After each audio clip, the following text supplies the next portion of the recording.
Okay, so let's just start with the Chazara of yesterday's Mishnah. Of yesterday's Mishnah. We only did one Mishnah in Yevamos yesterday. Okay, so we said that there are 15 relationships where it's possible for a man to be legally married to this woman, and yet for his brother it's an erba. Which means that if he dies, then his brother may not do Yibum on her because it's an erba to him. And if he's the only surviving brother, then she goes without Chalitza. Okay. And furthermore, not only that, but her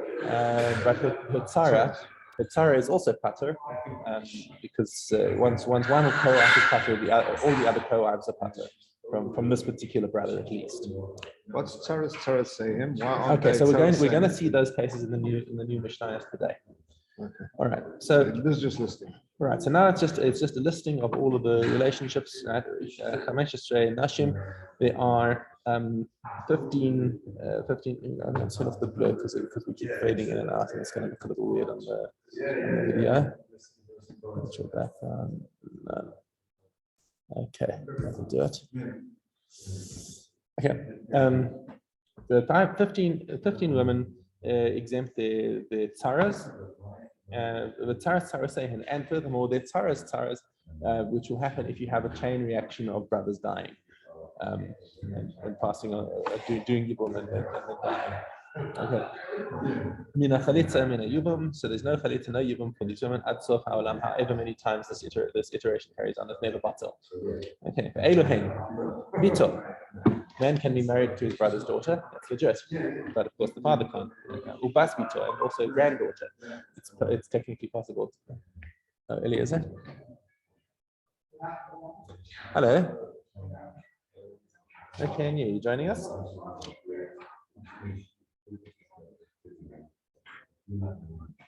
Okay. Yeah. Okay, great. Okay, so join on your phone.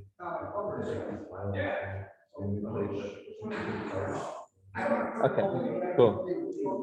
We'll see you there. Bye. Okay. Right, so his granddaughter, whether it's through his son or his daughter, I'm not sure why the Mishnah has to specify separately that it's a Bas Benor or Bas Bito. They're both his granddaughter, and both of them are an heir to him. Bas Ishto, his wife's daughter. So again, his brother could be married to his wife's daughter totally legitimately.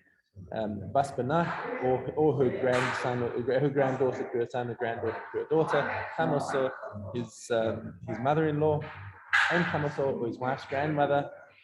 And Chanuv, to either her father or to her mother. Achos Me'imo, his maternal half sister, right, which is paternal half brother, could legitimately marry. Sorry? Me'imo. Okay, fine. Right. Okay. Achos Imo, and also his aunt. In other words, his mother's. In other words, his brother from his father could marry his sister from his mother. No, his sister from his mother, yes, or his aunt from his mother. Right, so that could be that married, but it would be a Hebrew. It would be to him. Correct. The Achos Ishto, also his wife's sister. Okay, that's legit. Okay. And furthermore, his brother, his maternal half brother's wife. His maternal half brother's wife. So again, it's all the relationships are on his mother's side. Therefore, the brother that he has, his half brother through his father, has no relationship to this woman. He could marry her, but she won't fall for you. And also, if it was his the wife of his brother who was never alive at the same time as him. In other words, his brother died before he was born. So we'll see a case of that in the Mishnah. Okay, the Kalaso and his daughter-in-law. If his son died or divorced, he's asked to his daughter-in-law forever, but his brother is allowed to marry her. No problem. Elu potros tzarasein the tzarasein. It's the point that cuts all of them in achalitza and yibum ad sof haolam. forever. Okay, and all these people, if they died, um, if the Erev died before the brother died, or they did Miyun, it was a minor, or Nisgarshu, or they were divorced, or Shanim to Ailonia, so they found to be infertile. In other words, it becomes a Kedushay Taos. Tarasain Mutaras. Then the Indian of infertile is a Kiddushay Taos, so they were never Ra'ui to Yibum in the first place, so therefore they parted. They were never. That's right. So it was never really a valid marriage. So therefore, the marriage kind of falls apart. So it's after the fact of the marriage, or rather the fact that there's undeveloped sexual organs. Yeah, she's not Ra'ui to marry, and therefore she's not Ra'ui to be a Yibum. Yeah, therefore she's not right to do. So she's not. So that's this woman who's an heir to the surviving brother. This one is an heir to the surviving now, brother. She is no longer considered married to his brother either. From Milechatchila, she's not. Right, she's so not she married. could, She's not she's married. not an heir. So therefore, the tzara is now chayav in Yibum. Okay. Tarasein mutaras.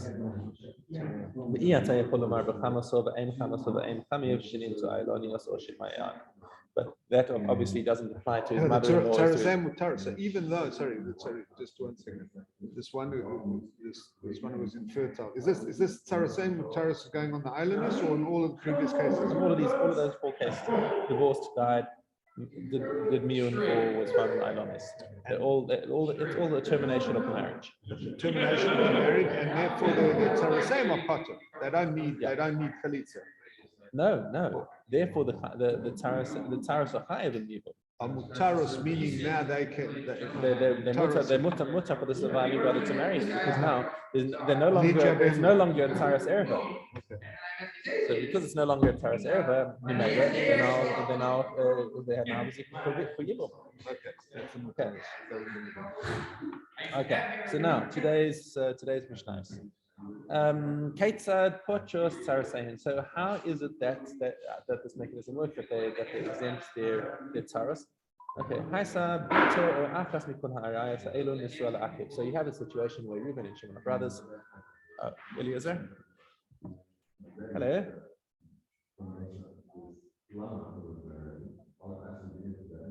Okay, great. So join on with your phone.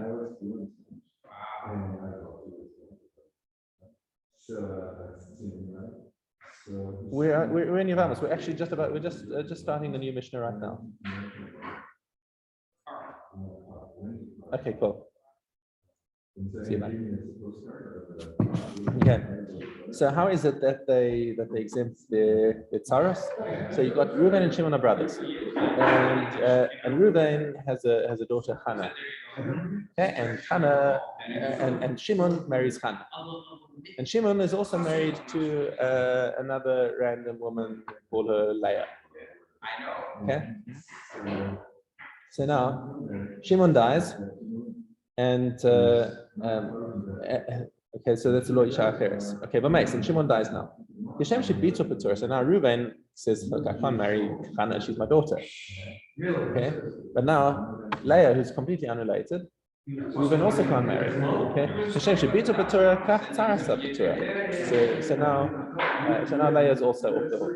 Okay. Meanwhile, it's his brother's wife. Yeah. No. She's an heir. His brother's wife. His brother's wife should have been a mitzvah. If it was a yibum, then obviously he would be allowed to marry her. If Hannah wasn't in the picture, then he would be allowed to marry her as a yibum. But because Hannah's there, so he's not allowed to marry her. He's not allowed to marry Leah. Okay. So now, meanwhile, there's a third brother, Levi. Okay. How Chatzaras Bito the Mishnah to Achi Vashema. So there's another brother in there, Levi. Okay. And Levi comes and marries Leah. Okay. He does a yibum with Leah. Good boy, Levi. So Lo Isha Harris. And Levi's got another wife called Sarah. Okay. And also unrelated. So now Levi unfortunately dies childless as well. So now, Reuven is now surviving brother of Levi. And of Shimon. Well, Shimon's already had the Yevamos done his wife, so he's out. We're not even thinking about him anymore. So now But Levi's got these two wives. So Levi's got now two wives, Leah and Sarah. Okay. Now Leah, Sarah is no relationship to Reuven, so but Leah, because she was the tzara of Hannah, who was Reuven's daughter. And at the time, she was right. So So Sarah, by definition, is awesome. No. Yeah, but And Sarah, by definition, is awesome. No, that's not the correct. Sarah's Araba. Sarah's Araba. Okay, that's awesome. So now Leah has got the label of Sarah's Araba as far as Reuven is concerned. So therefore, so she is Asa to Reuven, and also now Sarah is Pater. So if he's the last surviving brother, then that's it. There's no. She walks. Both of these wives walk free, and there's no Yibum. Okay. By the way, just to round up the picture, Hannah, Reuven's daughter, was Pater at the moment that Levi did Yibum on Leah. Well, she was Pater to whom? She can go and remarry straight away. She was Pater that her husband died. That Shimon died because she was an heir to her father. No, but the Levi was still around. Let's say the other brothers. I see. The fact is that once one wife has been taken into Yibum, all the other wives are allowed to remarry. Okay. All right. So lo isha afes. Okay. But my Shem shebita shetzaras bito patura half tzaras patura.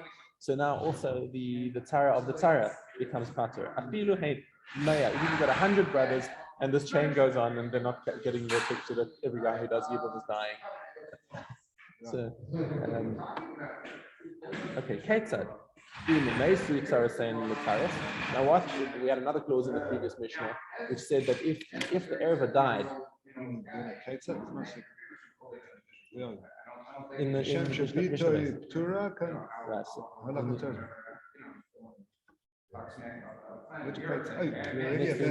yes, we're finished Ketzad. Okay, so now Ketzad in Mesut Tarasain Mutaris. So what's the case of that we said in the previous Mishnah where one of them died? Now the Tarasain Mutar. Haisa Bito or Achas Mikol Harayos Ha'elu Nisu Ala Achib. So once again, it's same situation. Reuven's daughter Hannah is married to Shimon, who has another wife called Hannah. Okay. Below Isha Acheres. Maisa Bito. Now, Hannah died, or Nisgarsha, or she was divorced. And then Shimon dies. Right. Tarasa and Muteris. Now, Reuven is allowed to do Yibum with Leah because his daughter. Because at the moment, it's Chayav until the point where he says. Until the point where he says, "I'm not interested in them. I'll do chalitza." Yeah, or one of the other brothers does it. Oh, yeah, two of us at the same time because he keeps going from back to back. Okay. We'll call. Wait a minute. Oh my gosh. Show him open up the door outside, but it's not going out. Hello. No, you're just going to let his friend in. I think you do. What? If you open up the WhatsApp of the Master Mishnah and you go to the group description, open up the WhatsApp and open up the group description. But you can tap on the heading and you'll see the group description. There's a link in there for you to join, and that will automatically join from your Zoom on the phone. Okay, no problem. Bye.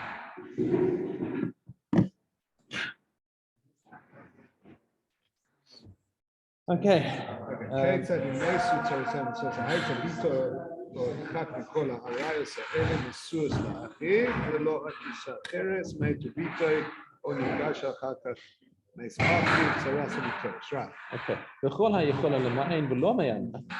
any woman who has the ability to do miyun but did not do miyun. Okay, so this of course, the subtlety over here is that we're talking about a marriage that's drabanan. Because miyun is all on the level of a drabanan. Why? Because the kiddushin in the first place was accepted by her mother or brothers. Her father's dead. This is the definition of the case. Okay, you remember the case of. Just give me it once again. Go again. So the case of miyun is where a girl is an orphan. Her father has died, Katana. and now she's a katana, and her mother or brothers give her in marriage. Okay, this is a marriage to a bond up until the moment where she's bat mitzvah and she chooses to stay in the marriage. Okay. But up until the moment where she's bat mitzvah, she can say, I don't like this guy, and she can just go to the Beis Din and say, I refuse to live with him. That's it. Marriage is retroactively cancelled. It's the only case where a woman actually has the power herself to get out of a marriage without independently Right. of the And husband. Neon is based on age, irrespective if the marriage has been consummated or not. Correct. Okay. Correct. The whole Well, thing is she's the whole thing is below 12 or 12 and a half. What's the 12 until she's bat mitzvah. She has the power to say, I do not wish to live with this man, and then and she has the power to cancel the marriage, cancel it. She was never married, and she could actually marry a kohen now. Okay, so it's not considered. I don't know. I'm not actually sure now that I say that. Maybe she can't marry a kohen. But the fact is that this marriage over here is on the Durabanan level. Now, because it's on the Durabanan level, you've got another little wrinkle in this because on the Doraisa level, she's not married. So you have to do chalitza of the tzaras. Which means that you have to do chalitza of the tzara. Lo mityavemes. So you can't do yibum because it looks like she's a tzara sareva because on the Durabanan level they're married. And therefore, midrabanan, you can't do a yibum because now she's a tzara. Yibum on the chalitza, on the tzara. On the tzara. Yeah. Okay, but as far as the tzara is concerned, she midoraisa needs a chalitza because on that doraisa level. And there's a need, right? The other woman's marriage is not a thing. Okay, so that's why Tarasa Choletes Choletes. Okay, you cool with that? Yeah, totally. Yeah. Yeah, it works for me. Okay, it works for you. Good. All right, good. All right, Mishna Gimel. Sheish Arayas Chamoris Me'elu. Now there are 6 relationships which are arayas. That are more severe than this. What is the this? Huh? What is the this? From the 15 that we saw in the first Mishnah. Okay. So Mipnei is suas la'acherim because they are married to others. Okay, Mipnei is suas la'acherim This is the case where the brother died and he was unlawfully married in the first place. Exactly. So this is where the brother was unlawfully married to somebody else. Okay. So if he's married to one of these people, like his mother, Imo. Now the Imo case is a little complicated. Why? Because it could be that they're half brothers. Okay, and we're talking now about the surviving brother's mother. Okay, so why can't the half brother to the father marry his brother's mother? Because they say they share a father, remember? They share a father. So now this is a woman that his father has had relations with. So it's an issue of the father, not the brother. So now there's a machlokes tanaim. Is it the erba through the brother? If it's his father's wife, then everyone agrees that's awesome. But this case over here is where it was through an illicit relationship. The father had an illicit relationship with the woman and gave birth to the son. 2 sons. One son, and there's another son who's on the other side. Another side. So Reuven is the illegitimate child of the father, and he's a mamzer, or the woman wasn't a mamzer. Okay, she wasn't married. Just that she wasn't married. So they never married. He just had a relationship with her, and she gave birth. Yeah. Okay. So now, and there's another mother. It doesn't matter, legitimate, not legitimate. The father was a mafate. It was a mafate. It was a ma'anis. Okay. Oh, hi. What do you I didn't take my coat off. I just. Nice to see you. With me? I can't. I have no idea what's going on. All right. Where are you? You're right there. I'm here. We're in KSY. You don't recognize the place because we've got lights in the ceiling. Oh, very nice. Look at that. Oh, wow. Very good.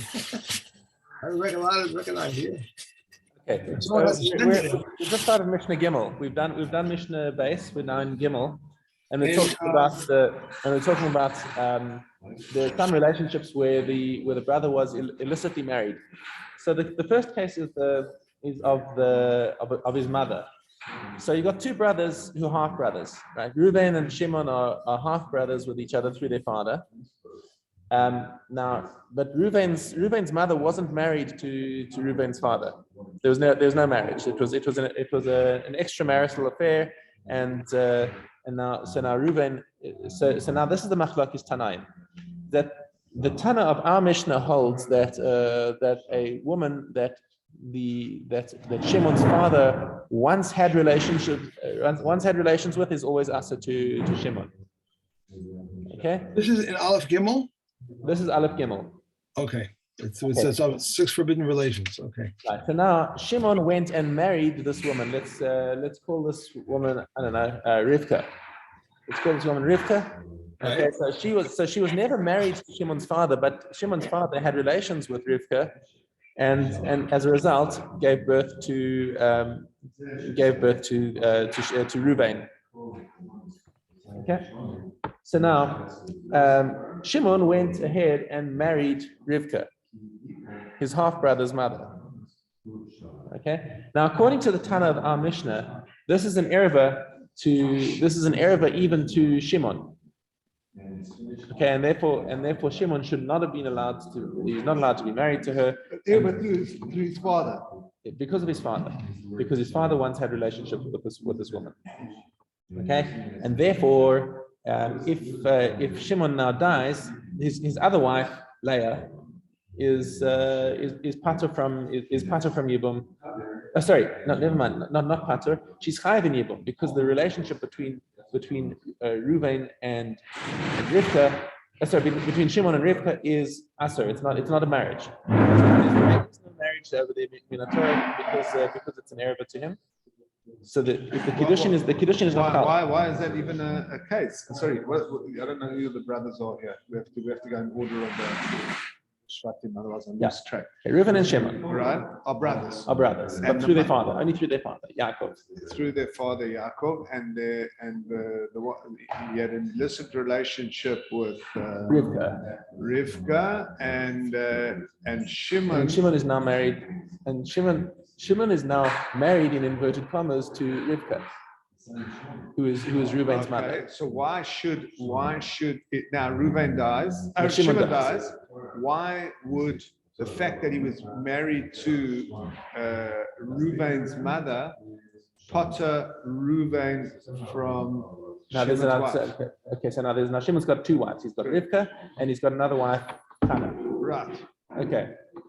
So the fact that he didn't. So now the fact is that if this was a legitimate marriage, then it would be a Sarah's erba, as far as Reuben is concerned, because his mother, it's his mother. Right, she got out. Right. So therefore, Hannah goes out without even a chalitza. Right. Okay, but because this is not a valid marriage between Reuben and Rivka, so therefore it's not there. Therefore, the only marriage he actually has is with Hannah, and therefore Reuben has to can be Yibum or chalitza with Hannah. Okay, now that's just according to this Tana. You said can be, must do. He must do one of the two. One of the two. Yes. All right. So now that's only according to the Tana of our Mishnah, who holds that that's an erva, but the Chachamim hold that that's actually not an erva, that it's a legitimate marriage, and therefore it would fall under the category of the first Mishnah and Hannah would walk free without a chalitza. Why is it not an erva? Well, it's an erva to. According to the Chachamim, it's only an erva to a woman that the father was married to. Okay. So then, next case, Aisha Aviv, a woman that his father was married to. Okay, so if it was once his father, and so there, everyone is in agreement now that is an erva. Shimon is illegitimately married to her. There's no marriage. The kiddushin is not chal. So they say they're married, they're living together, and whatever. But their children are mamzerim, there's no marriage at all. Therefore, the other wife, Any marriage to an erva is mamzeres? yes. It's not just The only exception is a nida. The nida is considered an erva, but nonetheless, it's the children are not mamzer, unless you're Rabbi Akiva, who holds that chumrah. Yeah. For a nida. So the whole case of Rabbi Akiva is chumrah nida. We'll see that later in Yevamos, where he's machmir on what's considered a mamzer. All right. Okay, so there's Ashes Aviv, who's not a marriage. Achos Aviv, his father's sister. Remember, they're sharing a father, so by definition, both of them are asset to the same woman. Okay. Achos Some Aviv, his paternal half sister. Again, that means that she's a half sister to both brothers. So therefore, it's an erva. The Ashes Achi Aviv, and furthermore, his uncle's wife is also an erva to his father. Okay, and it's the same relationship to both brothers. Yeah. The Ashes Achiv Ma'i Aviv, and also the wife of his paternal half brother, who is obviously not been from Yibum. Okay. Mishna Dalet. Now we see an amazing machlokes over here between Beis Hillel and Beis Shammai. Everything that we've learned up until now about the taros being pater is Beis Hillel, but Beis Shammai matirin hataros la'achim. They don't hold by this patur. So rewind everything that we've learned up until now if you're Beis Shammai, because in this case, let's go back to the simplest case where Reuven's daughter Chana is married to Shimon, and he's got another wife, Sarah. I'm sorry to this. Everything we learned was Beis Shammai. No, everything we learned was Beis Hillel. Okay. But Beis Shammai don't hold by this patur on the taros. So back in our case, where you've got Reuven, patur on the Israel, where the brother married an erva. Right. So Shimon is married to Reuven's daughter.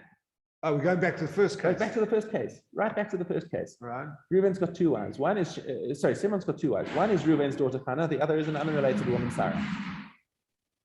So now Shimon dies. According to Beis Shammai, Sarah is chayav yibum from Reuven. Just ignore the daughter. Ignore the daughter. Right, the daughter. Okay, so the daughter's not a problem. She's obviously an erva, and nobody's going to tell her that she's going to marry an erva. But Sarah needs yibum or chalitza. Okay, and Beis Hillel say, what are you talking about? She walks away. Massive difference, because look at what the hashlachot are. Okay, chaltzu. What happens if Beis Shammai matirin hatzaras la'achim, Beis Hillel osrin. Chaltzu. Now what happens? Let's say they do a chalitza. Happy case. So Beis Shammai say, be machmir, maybe Beis Hillel is right. So rather do a chalitza. Okay, but chalitza has hashlachot, because now a chalutza is not allowed to marry a kohen. Beis Shammai postin min hakohena, right? Because she needed a chalitza, therefore she is not allowed to marry a kohen. Beis Hillel machshirim. They say she's allowed to marry a kohen. Okay, so she took up a shoe and spat and whatever. They were playing games. There was no chalitza required over there. She walked free anyway. So this woman, she's a widow. She's allowed to marry. It's his shoe, no, not her shoe. Yeah. Yes, that's correct. I might have misspoken there. Okay, so Beis Hillel, Beis Hillel say forget it. She's allowed to marry a kohen. Okay. Nis Yavmu, what happens if they got married? What happens if Reuven actually does Yibum with Sarah now? Beis Shammai machshirim said, yeah, this is lechatchila. That's great, perfect, good. Beis Hillel poslin. So you were never allowed to do it. It was an Beis Hillel say it's an erva. Their children are going to be mamzerim. Wow.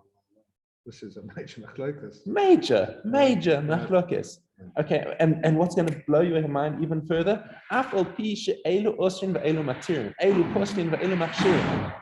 This is not just like, are you allowed to move this muktzah on Shabbos? This is talking about dinim of mamzeris. Okay, and like if you're talking about a family of kohanim over here, right? It's the difference between being a kohen or being a mamzer. Okay. This is where they trusted each other. Lo nimnu Beis Shammai mi lisan nashi mi Beis Hillel, lo Beis Hillel mi Beis Shammai. They still married into each other. They didn't have any chashashos. There were also machlokas when it came to Tuma and Tara. They kept the shalom between them despite the fact that they had a machlokas. This is what it looks like when you have a machlokas l'shem shamayim. Wow. Wow. That's a mind-blowing Mishnah. Absolutely mind-blowing Mishnah. Like, show that to politicians today. And so they didn't care whether it was something that was Tameh or Tahor. They just exchanged things. They trusted each other, even though they had fundamental differences of opinion in what's Tahor, what's Tameh, who can marry whom, especially when it comes to Yibum and Chalitza. They trusted each other, and when one said, "Yeah, he's meyuchas," they didn't question each other. Wow. Yeah. Thank you for saying, Guru. Lovely to have you here. It's wonderful to be here. Nice. Yeah, a good thing I buttonholed you. Okay. All right. So we already did the Chazara on the first Mishnah in Yevamos, but you can do Chazara on the last two in Chagiga. All right, let me just get over put this into tomorrow. We're going to do Chazara on Gimel and Dalet, correct? Base Gimel Dalet. We also did base before you arrived. Okay, I'm sorry about this morning. All right. All right, we're doing Chagiga. And Chagiga, we are on Aleph Aleph. Yeah. Okay. All are obligated in Riyah except for a deaf person, an imbecile, a minor, a person of undetermined sex, a hermaphrodite, a woman, and woman slave who have not been freed, the lame, the blind, the infirm, the aged, and the one who was unable to ascend by foot. Who is deemed a minor? Whoever cannot ride on his father's shoulders and ascend from Yerushalayim to the Temple Mount. These are the words of Beis Shammai. Beis Hillel says, whoever cannot hold his father's hand and ascend from Yerushalayim to the Temple Mount, for the verse states 3 pilgrimage. Beis Shammai says the Olas Riyah must be worth at least 2 silver miles, and the Shama Gekigo at least 1 silver mile. Beis Hillel says the Olas Riyah must be worth at least 1 silver mile, and the Shama Gekiga at least 2. Olos which are not obligatory, which may be brought during Kala Moed, and all Olos may be brought only from unconsecrated funds. The Shlomin may be purchased with tithe money. Concerning the Chagiga brought on the first day of Pesach, Beis Shammai says it may be purchased only with unconsecrated money. Beis Hillel says it may be purchased with tithe money. Okay. Okay. All right. Now the last two. Go to Gimel Zayin while we're in Chagiga. Let's go Gimel Zayin. Okay.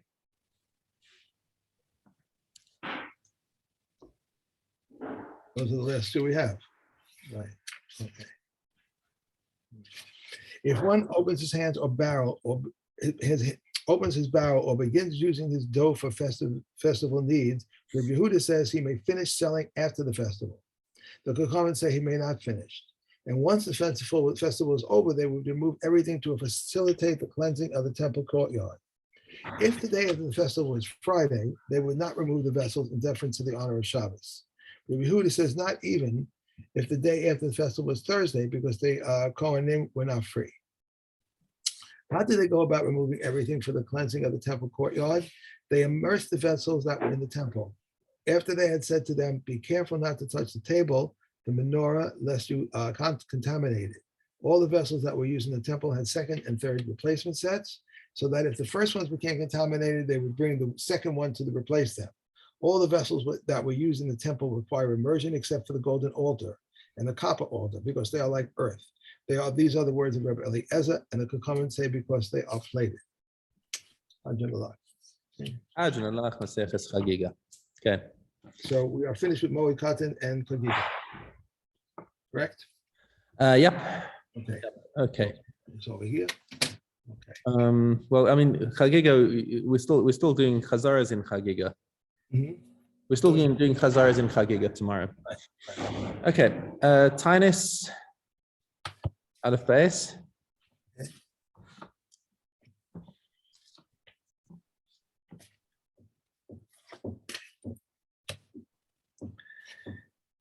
We do not repeat. Well, we do not request rain except close to the rainy season. Rabbi Yehuda says of those Kazanim who stand before the ark on the last yontif of the festival, the last cousin mentions the powers of rain, but the first cousin does not mention it. On the first that he's talking about Sukkot here, correct? Yes, that's Okay. On the first yontif of Pesach, and the first cousin mentions the power of rain, but the last cousin does not mention it. Until when do we request rain? When Yehuda says until Pesach is over. Remeir says until Nisan is over, as it is said, he caused rain to fall for you, the early rain and the late rain in the first month. On the third day of Marcheshvan, we request rain. Rabbi Gamliel says on its seventh day, 15 days after the festival, so that the last pilgrim straggler of the festival may reach the Euphrates River. If the 17th day of the Marcheshvan arrived, but rain did not fall, the distinguished individuals would start fasting a series of 3 fasts. They may eat and drink after dark, and they may be permitted to work, bathe, anoint themselves with oil, wear shoes, and have marital relations. Okay. Psachim, Ches Gimel.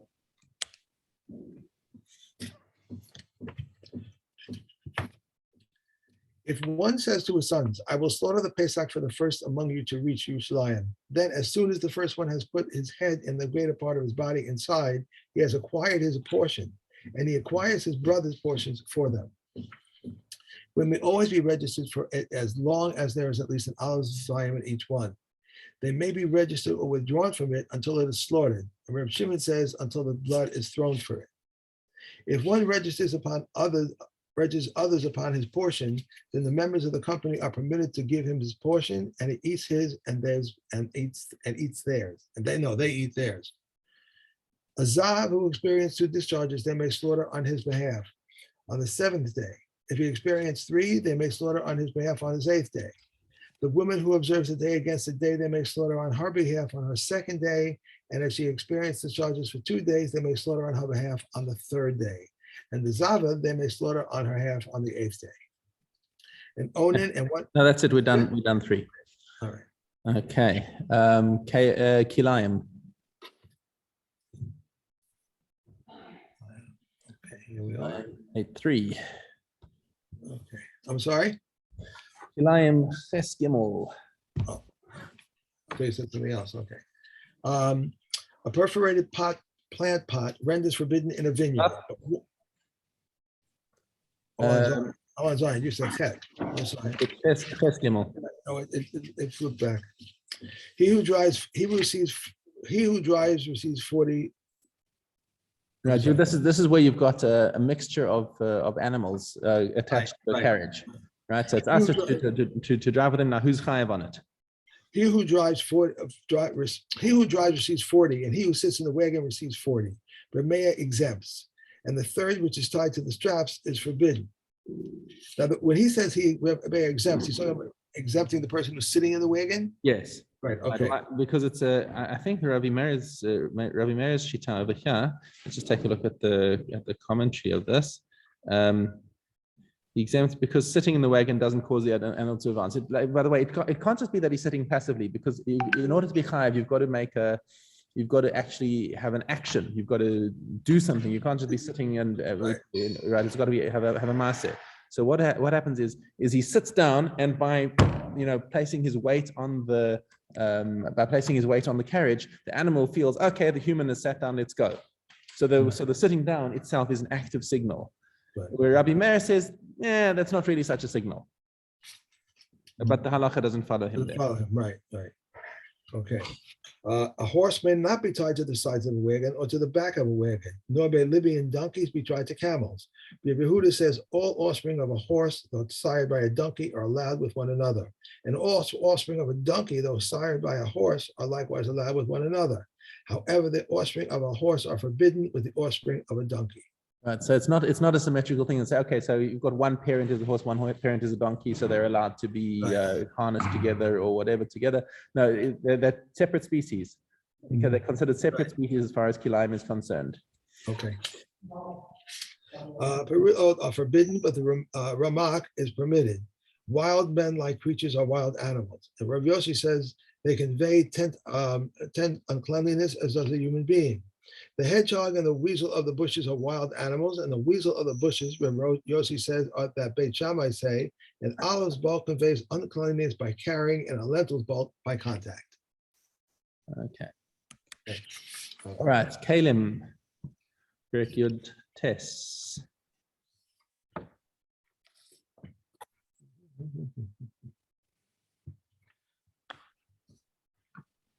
Something's wrong. Hmm? Something's wrong here. Oh, that's I'm still with the Shavias here. Kalim. Okay. Kalim, Yud Ches test. Yud test, actually. Yud test Aleph. I have Yud Ches. Yud Ches test. No? No, we did that yesterday.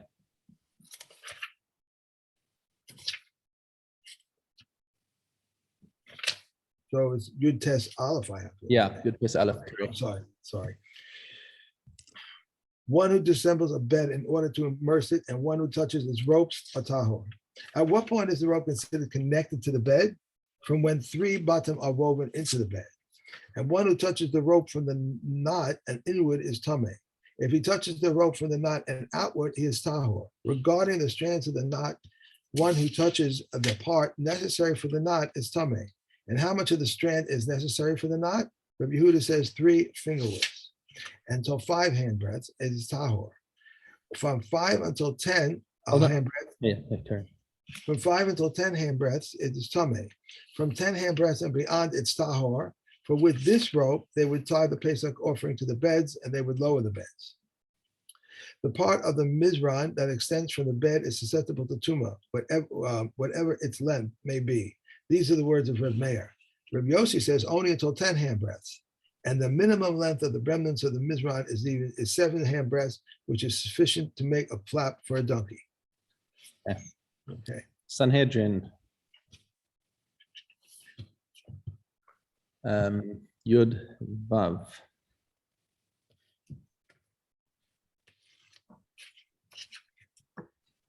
That's Vav.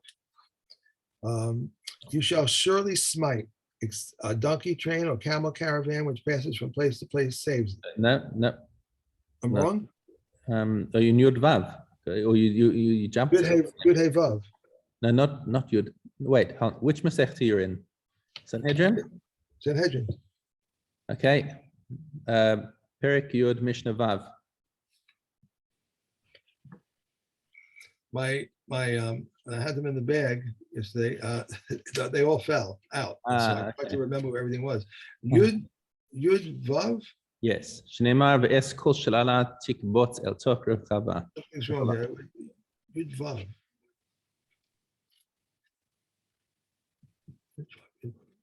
It's going from.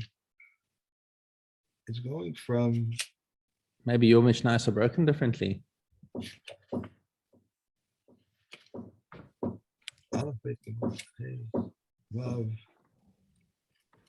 Have you got a Mishnah Vav in there? I have Vav Yud, but that doesn't help. I have Ches Dalet, and then I have Ches Zayin, and I have Tes Beis. What? I'm going on trying to find where it should be. You said Tes Vav? Perek Yud, chapter 10. Good. Back to 10. Chapter 10, Mishnah 6.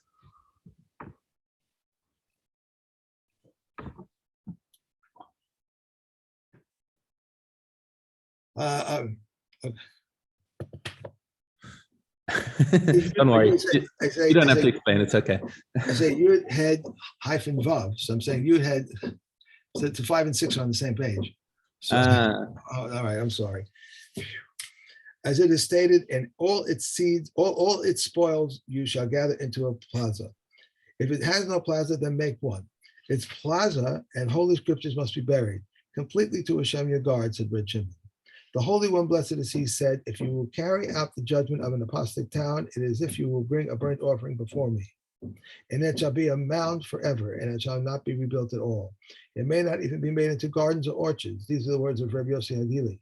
Rabbi Akiva said it may never again be rebuilt. It may never be rebuilt to what it was, but it may be made into gardens and orchards. And nothing of the band matter shall stick to your hand. For as long as the wicked are in the world, there is anger in the world. And when the wicked perish from the world, anger disappears from the world. These are the ones who are strangled: one who strikes his father or mother, one who kidnaps a Jew, an elder who rebels against the word of the court, a false prophet, one who prophesies in the name of a false God, one who commits adultery, the Zohim witnesses of the daughter of a Kohen, and the man who cohabitated with her. One who strikes his father or mother is not liable unless he makes a bruise. This is the stringency of one who curses over one who strikes. And one who curses his parents after their death is liable, whereas one who strikes them after their death is exempt. One who kidnaps a Jew is not liable unless he takes him into his possession. The Yehuda says, unless he brings him into his possession and makes use of him, as it is stated, and he made use of him and sold him. If one kidnaps his son, Rabbi Yishmael says the son of Yochanan ben Broka renders him liable, so the Gekaman exempt him. If he kidnaps someone who is half slave and half free, Rabbi Yehuda renders him liable, and the Gekaman exempt him. A sage who rebels against the word of the court is if he, as it is stated, there shall arise a matter too difficult for you to judge. There were 3 courts there. One sat at the entrance of the Temple Mount, one sat at the entrance of the courtyard, and one sat in the chamber of the hewn stone. They came to the one of the entrance of the Temple Mount where he says, thus I have expounded, and thus my colleague has expounded, thus I have taught, and thus my colleague has taught. If they have heard, they tell all. If not, they come to those at the entrance of the courtyard where he says, thus I have expounded, and thus my colleague has taught. If they have heard, they tell them. If not, they have all come to the high court in the chamber of the hewn stone, from where the Torah goes forth to all Israel, as it is stated, from that place that Hashem shall choose. If he return to his town to continue to teach in the same manner as before, he's exempt. But if a rule that it be done, if he is liable, as it is stated, but the man who will act willfully, he is not liable until he rules that it be done. And a disciple who ruled that it be done is exempt. Thus the stringency is his leniency. Right. So if he's not, right, that's it. We're done. So basically, if he's not a mandama, if he's just like a Talmud, if he's like a nothing, then that also means that he's patur from being called a zaken mamre because he's not important enough to be a zaken mamre. You're a zaken mamre. You're not. Right. Okay, I'm sorry again for this morning. No worries. No worries. Also, now I see that you would want to start at like 7:35, maybe.